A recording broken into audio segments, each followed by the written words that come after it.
A paz do Senhor, povo de Deus, que a graça do Senhor Jesus esteja sobre cada um de vós. Me chamo Israel Lucas e servimos ao Senhor como pastor auxiliar na Igreja Evangélica Assembleia de Deus, aqui em Caxias, no estado do Maranhão. O nosso pastor-presidente é o muito digno pastor Caetano Jorge Soares, que tem abençoado o nosso ministério e tem nos dado total apoio para fazer aquilo que amamos fazer, que é ensinar, ministrar as Sagradas Escrituras, ok? Eu quero, neste momento, dar continuidade nas ministrações da revista da faixa etária de adultos da nossa Escola Bíblica Dominical e que tem como título Aviva a Tua Obra e subtítulo O Chamado das Escrituras ao Quebrantamento e ao Poder de Deus. Hoje, para a honra e glória do nome do nosso Senhor, iremos ministrar a lição de número 5, que tem como tema o avivamento na vida da igreja. Louvado seja Deus. E, como é característico das nossas aulas, nós não iremos trazer tópico a tópico, mas apenas afunilar, aprendermos mais um pouco daquilo que pode parecer confuso, esclarecer de uma forma prática, didática e simples, para os irmãos absorverem o máximo de informação e, com isso, repassar em sala de aula dentro da sua devida aplicabilidade, ok? Conhecimento, teologia, doutrina deve ser trazido de uma forma tão clara, deve ser manifesta em sala de aula de uma forma tão simples, tão didática, que os alunos tomem gosto para voltar no próximo domingo. Então, o nosso desafio é esse, é descomplicar aquilo que aparentemente é complicado.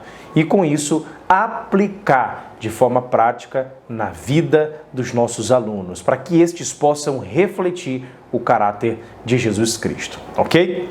Então vamos lá.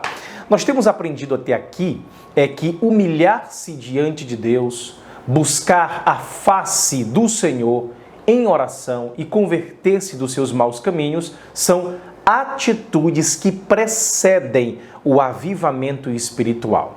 Segundo, nós aprendemos que a Bíblia revela que Deus responde ao seu povo com muitos avivamentos, como resposta às orações e às súplicas. Terceiro, a palavra de Deus revela raízes de um verdadeiro avivamento espiritual, que perpassa a história da humanidade. E quarto, o alcance espiritual da vida de um crente avivado revela a extraordinária atuação do Espírito Santo. E hoje, na aula de número 5, nós aprenderemos que ao longo dos anos a igreja ela tem experimentado avivamentos por meio do batismo no Espírito Santo e bem como da atualidade dos dons espirituais. É isso que nós iremos esmiuçar na lição de número 5, ok? Traga essa informação para os seus alunos em sala de aula. Diga que quando a igreja, no dia de Pentecostes, foi revestida de poder, naquela época não existiam livros ou ordens orientando sobre a forma como a igreja deveria ser edificada. Não existia escola bíblica de obreiros, não existia curso de plantação de igreja, não existia curso de aperfeiçoamento de pastores, não. A igreja basicamente era eivada e guiada pelo poder do Espírito Santo. A bem da verdade, hoje nós temos toda uma estrutura pela qual nós montamos a nossa eclésia, a nossa igreja, cursos de eclesiologia. Mas eu fico percebendo, e trago até como ponto prático na introdução da aula desta ministração, que o homem, quando ele começa a depender mais da sua técnica em detrimento do poder do Espírito Santo, ele começa a se perder na sua obra e na sua missão. A bem da verdade, nós como igreja, como membros desta igreja, que o cabeça dela é Cristo, devemos depender mais desse Cristo que enviou o seu Espírito para guiar os formatos dessa igreja. Nós devemos, de fato, fazermos cursos, preparar os nossos pretensos pastores e missionários em seminários renomados, fazer cursos, estudar, nos aperfeiçoar, especializar-nos, fazer mestrado, doutorado, quiçá um pós-doutorado, mas, primeiro, devemos depender da atuação e do poder do Espírito Santo, que unge-nos para fazer a sua obra com eficácia, que unge-nos para pregar a sua palavra com autoridade. Então, eu faço essa reflexão porque, preparando esse material, me veio isso à mente, que a igreja primitiva estava com medo, atordoada, de uma certa forma trancada, com medo daquele que os perseguiam, mas apenas numa expectativa de receber o poder de Deus. E que nós também, da mesma forma, apesar de tudo que acontece ao nosso redor, devemos depender menos das nossas técnicas, depender menos de nós mesmos e daquilo que fomos capacitados com os nossos estudos e aprender a depender mais do Espírito Santo, que usa-nos por meio daquilo que nos capacitamos ao longo da história para dar o nosso melhor no reino de Deus. Nós devemos, de fato, entregar o nosso melhor na dependência e no poder do Espírito Santo de Deus. É interessante nós notarmos que, quando olhamos para a história da igreja primitiva, nós percebemos essa carência. E o próprio Senhor Jesus, ele deixa claro isso no seu Evangelho, onde ele comunica-nos lá no João capítulo 16, verso 12 e verso 13, onde ele fala o seguinte, Jesus falando aos seus: ainda tenho muito que vos dizer, mas vocês não podem suportar agora.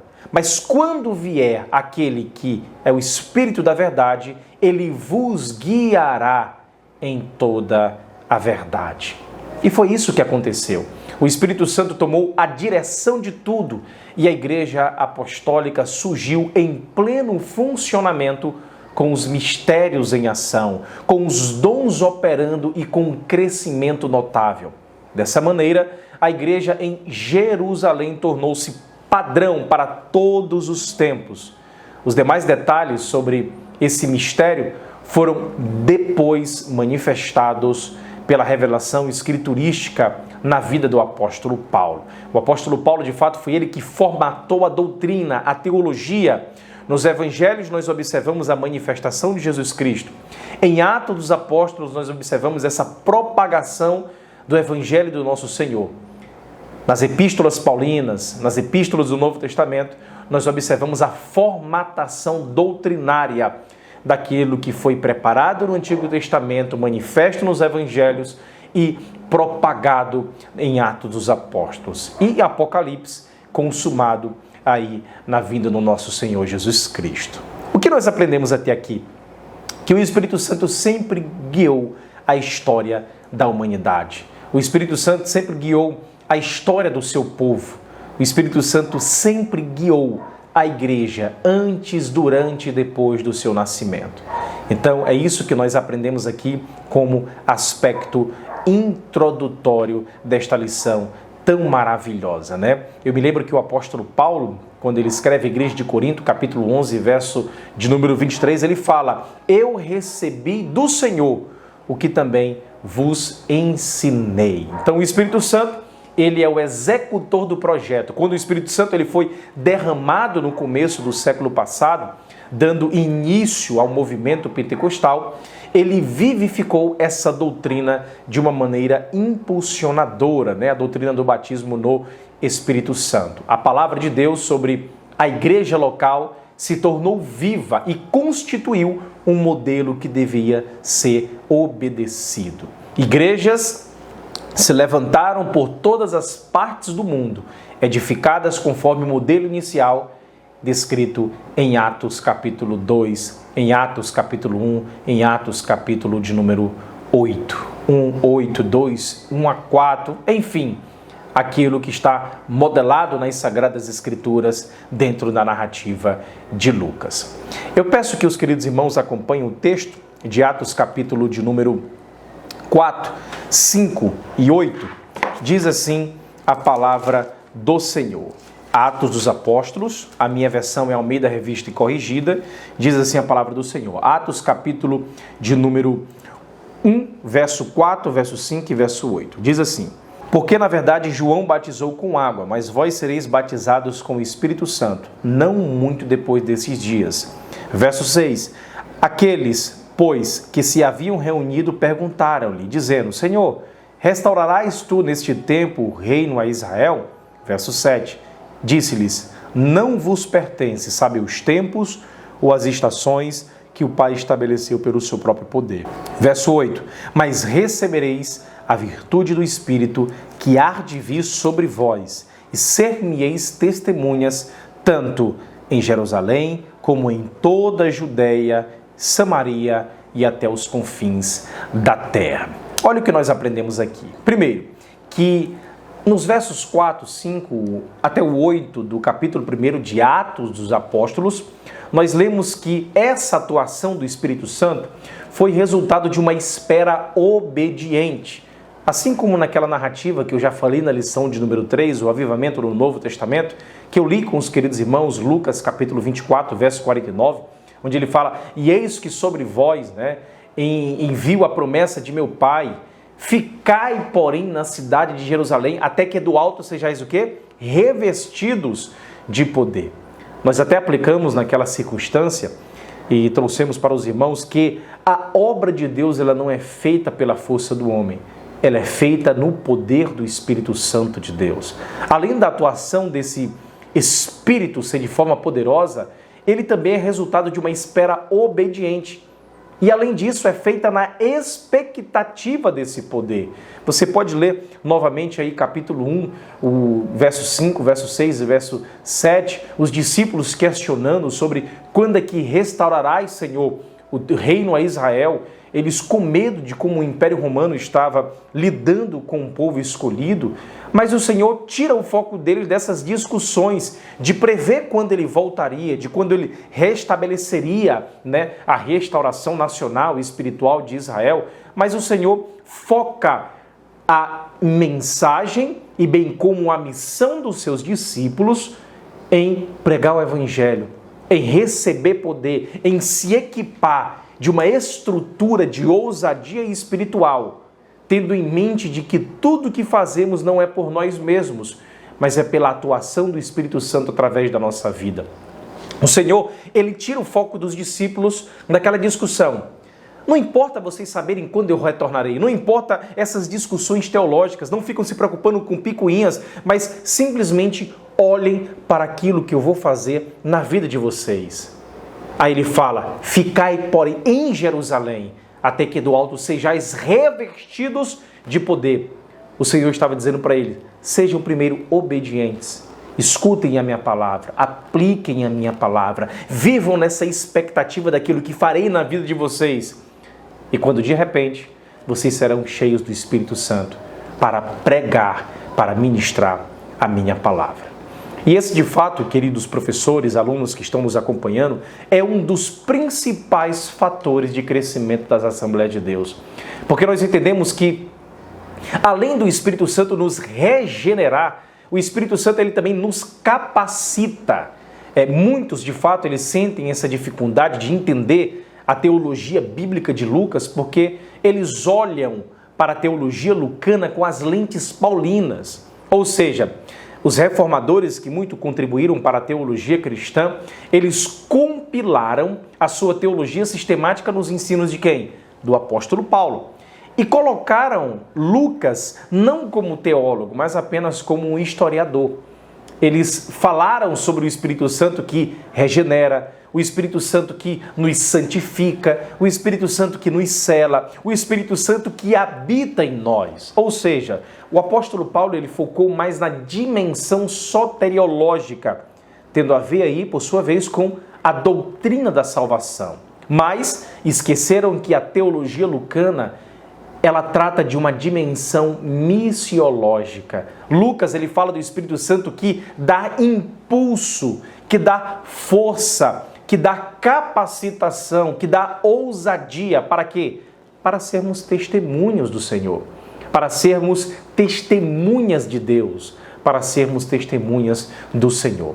Mas a palavra de Deus ela é tão maravilhosa que ela nos diz como podemos obter esse poder. Acompanhe comigo aí Atos capítulo 1, verso de número 14. Diz assim a palavra do Senhor: todos estes perseveravam unanimemente em oração e súplicas com as mulheres e Maria, mãe de Jesus, e com os seus irmãos. Ou seja, orar com unanimidade, perseverar unânimes, ou seja, todos o quê? Juntos, com o mesmo propósito e o mesmo desejo.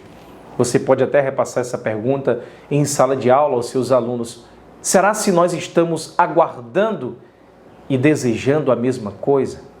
Nós queremos tanto um avivamento espiritual, queremos tanto um culto cheio de dons extraordinários, mas a pergunta é, será se todos nós que estamos ali naquele recinto, juntos, unidos, estamos na expectativa da mesma coisa?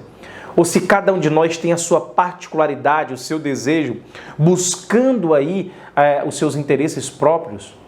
Todos nós, como igreja, devemos ter uma expectativa. Apesar daquilo que vivemos no nosso dia a dia ser recheado de expectativas, mas todos nós devemos estar unidos por uma principal expectativa, que é sermos cheios do Espírito Santo de Deus.